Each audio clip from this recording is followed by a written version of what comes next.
Islamic banking reforms and solutions.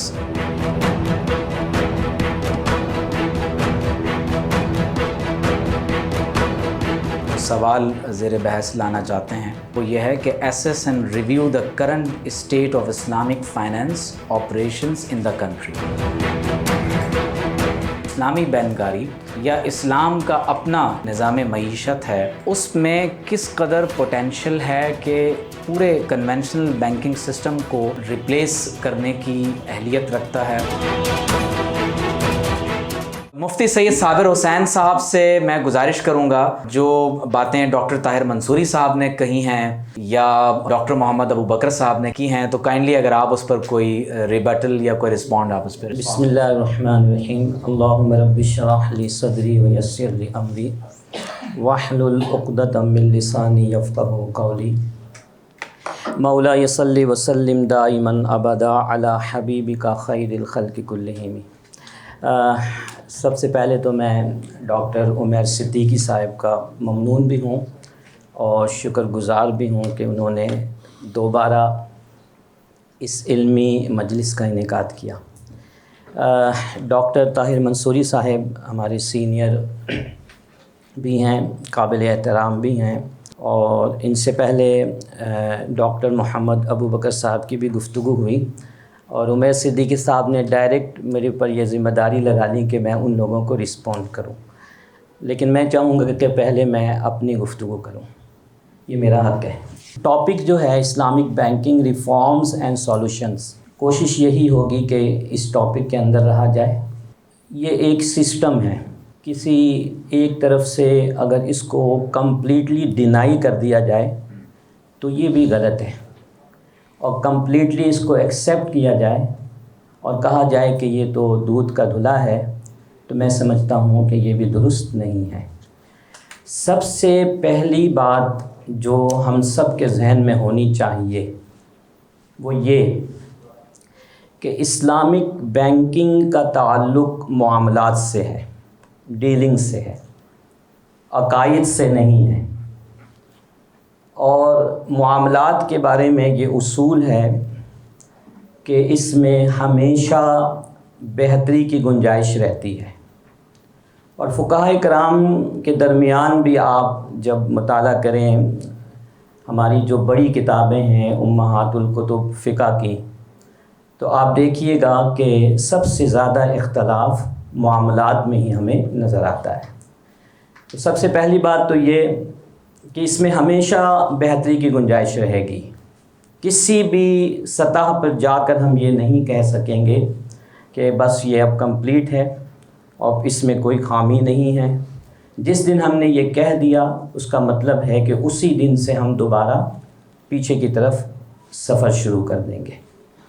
دیکھیں، جو میں نے سمجھا ہے اور جو میں فیس کرتا رہتا ہوں، میں اس سسٹم کا حصہ بھی ہوں اور کئی معاملات میں اس سسٹم کے اندر جو موجودہ مسائل ہیں ان پر تنقید بھی کرتا رہتا ہوں، اور یہ ہونا بھی چاہیے، تبھی سسٹم میں بہتری پیدا ہوتی ہے۔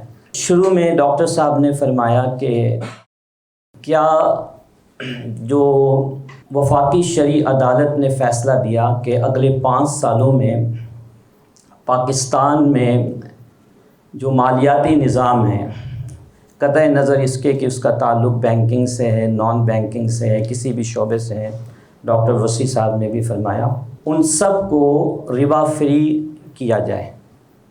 تو پہلا سوال تو ان کا یہ تھا کہ کیا یہ ممکن ہے؟ تو اس کا جواب مختصراً تو یہ ہے کہ بالکل ممکن ہے۔ کیوں ممکن نہیں ہے؟ کیا ہمارا دین اسلام اس میں کوئی کمی ہے، خامی ہے کہ اس کے پاس موجودہ حالات کی اصلاح کے لیے قوانین موجود نہ ہوں؟ تو پہلی بات تو یہ ہے کہ بالکل ممکن ہے، لیکن اس ممکن کو کس طرح ہم عملی طور پر کر کے دکھائیں، یہ ایک سوال ہے۔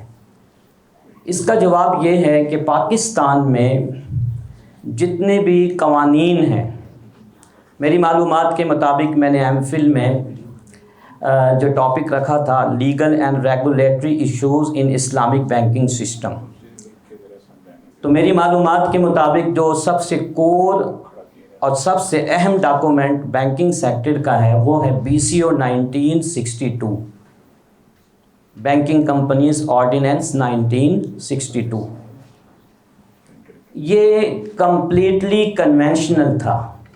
جب اسلامک بینکنگ کو شروع کرنے کا ارادہ ہوا 1981 کے بعد، تو اس زمانے میں یہ سوچا گیا کہ یہ اس کا آغاز کیسے کیا جائے، کیونکہ BCO 1962 تو کنونشنل ہے۔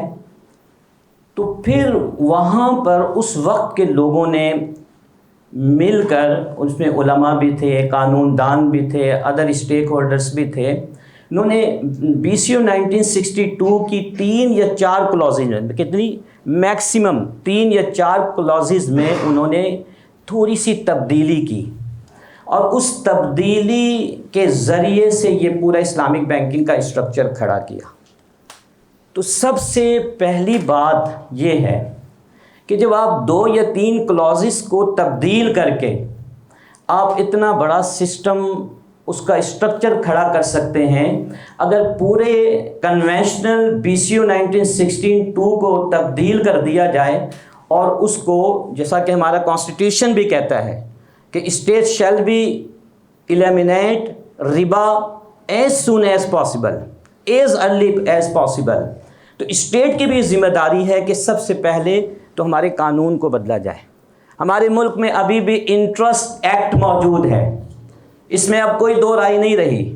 یہ جو وفاقی شرعی عدالت کا فیصلہ آیا، اس فیصلے میں یہ بات کہہ دی گئی ہے کہ جو کنونشنل بینکنگ سسٹم کے اندر انٹرسٹ ہے، یہ وہی انٹرسٹ ہے جس کو قرآن نے ربا کہا ہے۔ اب اس پہ کوئی ڈسکشن کی گنجائش نہیں رہی۔ اسی وجہ سے ابھی جن لوگوں نے پٹیشن دائر کی ہے وہ یہی کہہ رہے کہ ہمیں تو ان کے فیصلے پہ کوئی اعتراض نہیں ہے، ان کا فیصلہ تو صحیح ہے، ہم تو اس کے نفاذ کے والے سے کچھ اپنے تحفظات کا اظہار کر رہے ہیں۔ یہ الگ بات ہے، میں نے اس پہ آرٹیکل بھی لکھا ہے اور مختلف اخبارات میں وہ آیا بھی ہے کہ عجیب تماشا ہے کہ یہ اور بات ہے کہ ان کے نیتوں میں فتور ہے، کہ ان کو پتہ ہے کہ پاکستان کی جو عدالتیں ہیں وہاں پر ایک پٹیشن کا فیصلہ آنے میں بھی بعض اوقات 20 سال لگ جاتے ہیں، تو کم از کم 20 سال تو ہم آرام سے اسی سسٹم کو چلاتے رہیں گے۔ تو انٹرسٹ ایکٹ کو مکمل طور پر ختم کیا جائے، اسے کل عدم قرار دیا جائے۔ ہمارا جو فائنانس ایکٹ ہے اس کے اندر مسائل ہے، اس کو تبدیل کیا جائے۔ BCO 1962 جو ہے اس کو اسلامک اکنامکس اور بینکنگ کے اصولوں کے مطابق جو ہے اس کو بنایا جائے۔ ایک بات تو سب سے بڑا جو مسئلہ ہے وہ ہے قوانین کی تبدیلی کا۔ ابھی دیکھیں 2-2.5 مہینے ہو گئے، 28 اپریل 2022 کو یہ فیصلہ آیا ہے، تقریباً 2.5 مہینے ہو گئے۔ اب ان 2.5 مہینوں میں کوششیں ہوتی تو کچھ نہ کچھ تو ابھی ان قوانین میں تبدیلی آ چکی ہوتی، لیکن انہوں نے ان مسائل میں الجھا دیا اور ہم ڈسکشن پہ بیٹھ گئے کہ اسلامک بینکنگ کی کون سی پروڈکٹ پہ۔ میں تو ہمیشہ یہ بات کہتا ہوں اپنے ساتھیوں سے، دوستوں سے، اپنے سینئر سے، ڈاکٹر منصوری صاحب ہمارے سینئر ہیں، اور دلچسپ بات یہ ہے کہ انٹرنیشنل اسلامک یونیورسٹی سے میں PhD کر رہا ہوں، تو ڈاکٹر صاحب سے میں نے ایک سبجیکٹ پورا پڑھا بھی ہے، تو میرے لیے قابل احترام ہے۔ میں ہمیشہ یہ بات عرض کرتا ہوں کہ بھائی جو سود ہے یہ مطلقاً حرام ہے۔ کنونشنل سسٹم جو ہمارا ہے اس کے حرام ہونے میں اب کوئی دو رائے ہے؟ میں آپ لوگوں سے ایک کویسچن کر رہا ہوں، نہیں ہے نا؟ تو سب سے پہلے تو جو چیز متفق علیہ حرام ہے اس کو ختم کرنے کی بات کی جائے، اس کو ختم کرنے کی بات کی جائے، اس کے بارے میں سب آ جائے کہ یہ ختم ہو۔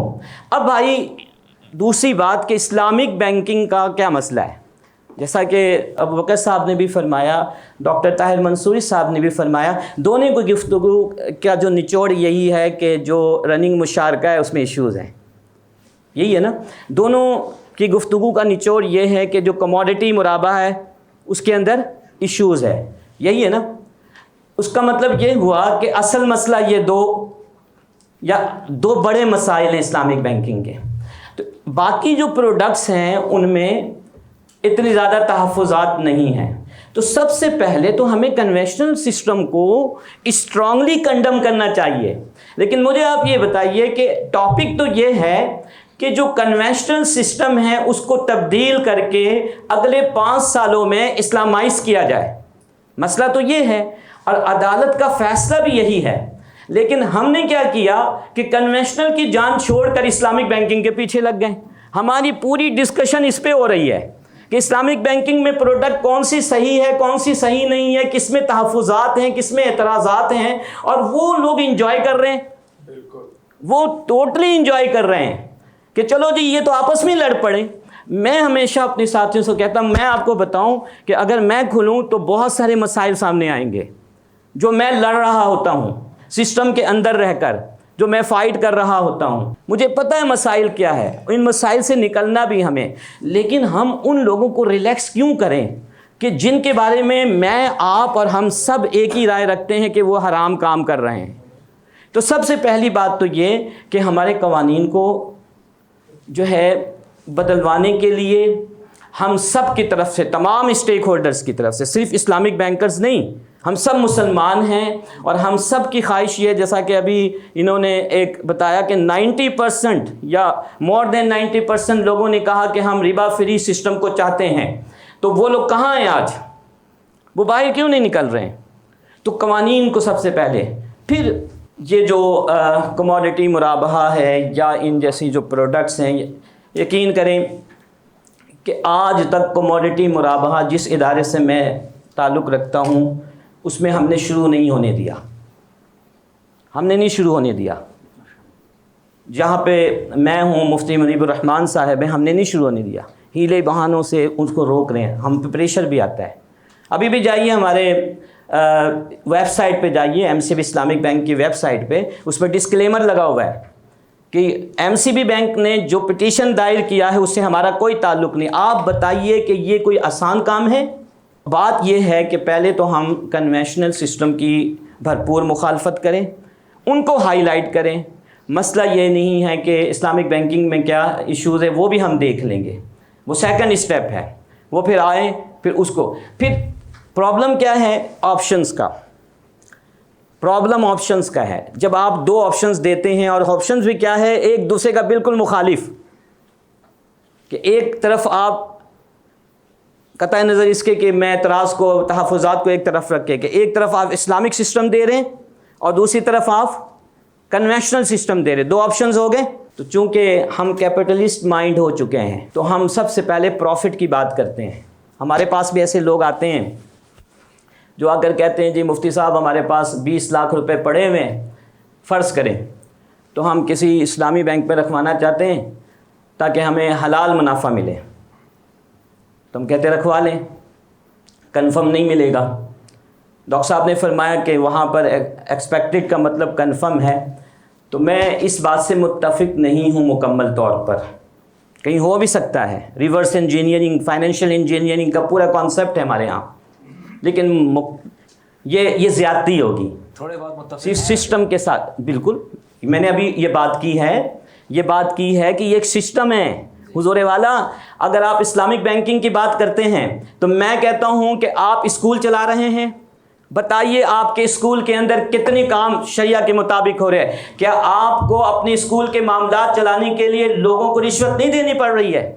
تو کیا آپ اسکول بند کر چکے ہیں؟ آپ کوئی فیکٹری چلا رہے ہیں, آپ کو پرمٹ لینے کے لیے رشوت نہیں دینی پڑ رہی ہے, تو کیا آپ اپنی فیکٹری کو بند کر چکے ہیں؟ یہ سسٹم کی خرابی کا مسئلہ ہے. سسٹم کی خرابی کا مسئلہ ہے. یہ اسلام یا جو اسلام کی نمائندگی کر رہے ہیں ان کا مسئلہ نہیں ہے اتنا زیادہ. یہ ہمارا سسٹم ہی تباہ ہو چکا ہے, اوور آل سسٹم. تو یہ میں ایک دفعہ میں گجرانوالہ چیمبر آف کامرس میں گیا تو وہاں پر گفتگو ہو رہی تھی, تو انہوں نے یہی بات کی اسلامک بینکنگ کے حوالے سے, اور بہت زیادہ ایکسٹریم ہو گئے. وہ ہے کہ میں تو مطلب پھنس گیا, صورتحال ایسی تھی میری. ٹھیک ہے, تو وہاں میں نے کہا چلو جی, میں نے بھی کشتی جلا لی. میں نے کہا چلیں ان سے. میں نے کہا کہ میرے نزدیک جو ہے نا، میرے نزدیک اسلامک بینکنگ آپ سے زیادہ، جو آپ کاروباری کریں تجارت، جس کو آپ تجارت بول کے بہت خوش ہوتے ہیں اور کہتے ہیں کہ رسول اللہ صلی اللہ علیہ وسلم نے بھی تجارت کی ہے، اور یہ کہہ کر اپنے آپ کو مطمئن کرتے ہیں، اور ہم لوگوں پر بد صحیح بدنام برا کا معاملہ کر کے ہمیں آپ جو چاہتے ہیں بول دیتے ہیں۔ لیکن میرے نزدیک آپ کا کام ہے نا، وہ زیادہ نان شریعہ کمپلائنٹ ہے۔ مجھے بتائیے آپ کو کون چیک کرتا ہے؟ اسلامک بینکنگ پہ اتنی چیکس ہیں، باوجود اس کے کہ بہت سارے مسائل ہیں، لیکن چیکس آپ دیکھیں، 3 شریعہ ایڈوائزر بیٹھے ہوتے ہیں، جیسے ڈاکٹر صاحب ہیں، ڈاکٹر صاحب عسکری بینک میں کام کر رہے ہیں، ریزیڈنٹ شریعہ بورڈ ممبر کے طور پر۔ تو میں ڈاکٹر صاحب سے ایک مؤدبانہ ایک سوال کروں گا کہ اگر وہاں پر ایکسپیکٹڈ ریٹ کا مطلب کنفرم ریٹ ہے، تو پھر آپ کی ذمہ داری کہاں گئی؟ ایک سوال اٹھتا ہے۔ اگر وہاں پہ کموڈٹی مرابحہ ہو رہا ہے تو پھر تو آپ تو ذمہ دار ہیں۔ اگر وہاں پر رننگ مشارکہ کے اندر ایشوز ہیں تو پھر تو آپ ذمہ دار ہیں۔ تو بات بہت آگے تک جائے گی۔ مسئلہ کیا ہے؟ مسئلہ یہ کہ ہم ایڈریس کریں۔ اب ہم ریفارمز کی طرف آتے ہیں۔ جن لوگوں نے آغاز کیا، ہم ان کی نیتوں پر شک نہیں کر سکتے۔ ان لوگوں نے آغاز کیا 70 کی دہائی میں، 80 کی دہائی میں، اس میں علماء تھے، ہمارے اساتذہ تھے، آپ کے اساتذہ تھے، سینئرز تھے، مختلف مکاتب فکر کے لوگوں نے۔ اگر اس میں خامی ہے، غلطی ہے، اور ہے یقینی طور پر ہے، مسائل ہیں، اور اس کو میں نے شروع میں کہا کہ یہ سسٹم ہے، اس کا تعلق معاملات سے ہے، اس کا تعلق ڈیلنگ سے ہے، اس میں خرابیاں ہو سکتی ہیں، یقینی طور پر ہو سکتی ہیں، لیکن یہ مطلب نہیں ہے کہ ہم اسلامک بینکنگ کو اتنا معطوب کریں کہ کنونشنل بینکرز یہ کہنے پر مجبور ہو جائیں کہ جناب یہ اسلامک بینکنگ اور ہمارے درمیان کوئی فرق نہیں ہے، یہ تو خود یہ تسلیم کر رہے ہیں۔ جب فرق نہیں ہے تو ہم پاگل ہیں کہ ہم جو ہے ایک ایسے سسٹم کو جو کہ پچھلے 300-350 سال سے پریویل کر رہا ہے، دنیا اس کو جو ہے تسلیم کر چکی ہے پوری دنیا میں، اس کو چھوڑ کر ہم ایک نیا سسٹم ڈیولپ کریں جس سسٹم کے بارے میں آپ خود کہہ رہے ہیں کہ یہ دونوں برابر ہے، تو بات ساری ختم ہو جائے گی۔ ایک بات میں عرض کر کے اپنی گفتگو کو ختم کروں گا کہ سن 2008 میں انٹرنیشنل فائنینشیل کرائسس آئے، ریسیشن آئی، کساد بازاری۔ تو اس وقت کہ جو پوپ تھے کرسچینٹی کے اندر، آپ کو پتہ ہے سب سے بڑے جو مذہبی پیشوا ہوتے ہیں، انہوں نے یہ بات کہی تھی کہ اگر دنیا آئندہ اس طرح کے فائنینشیل کرائسس سے بچنا چاہتی ہے تو پھر دنیا کو آئندہ اسی سسٹم کو اڈاپٹ کرنا پڑے گا جو اسلام نے دیا ہے۔ الفضل ما شہدت بہ الاعداء، اور قرآن کہتا ہے وما آتیتم من ربا لیربو فی اموال الناس فلا یربو عند اللہ، اور قرآن یہ کہتا ہے یمحق اللہ الربا ویربی الصدقات۔ مسائل ہیں، بالکل ہیں، ان کو حل کرنے کی ضرورت ہے، لیکن ربا کو کسی بھی صورت میں اس ملک میں ہم نے پریویل نہیں ہونے دینا ہے، آئندہ جاری نہیں، یعنی یہ سسٹم جو ہے آئندہ جو ہے اس ملک میں نہیں رہنا چاہیے۔ 75 ایئرس ہو چکے ہیں، ہم نے اس سسٹم کو آزما لیا، بار بار آزما لیا۔ اب تباہی کا حال یہ ہے کہ آج آپ کی ڈالر 130 روپے کو چلی گئی ہے، اور میں آپ کو 230 روپے تک جا پہنچی ہے، اور میں آپ کو کہہ رہا ہوں کہ اگر یہ سسٹم رہا تو یہ خدا نخواستہ ہم اس سے بھی آگے جا سکتے ہیں۔ تو اسلامک بینکنگ کے حوالے سے بہت سارے تحفظات ہیں، ابھی اور بھی سنیے گا آپ یقینی طور پر، انشاءاللہ پھر میری باری آئے گی تو میں عرض کروں گا، لیکن تو بہت شکریہ آپ کا۔ مفتی سید صابر حسین ایک بہت فاضل انسان ہیں، اور یقیناً آپ کی گفتگو سے ہمیشہ بہت کچھ سیکھنے کو ملتا ہے۔ مفتی صاحب خود کئی بینکس میں شرعی ایڈوائزر کی حیثیت سے اپنے خدمات سر انجام دیتے رہے ہیں، اور ابھی بھی بہت اہم عہدوں پر اپنی خدمات سر انجام دے رہے ہیں۔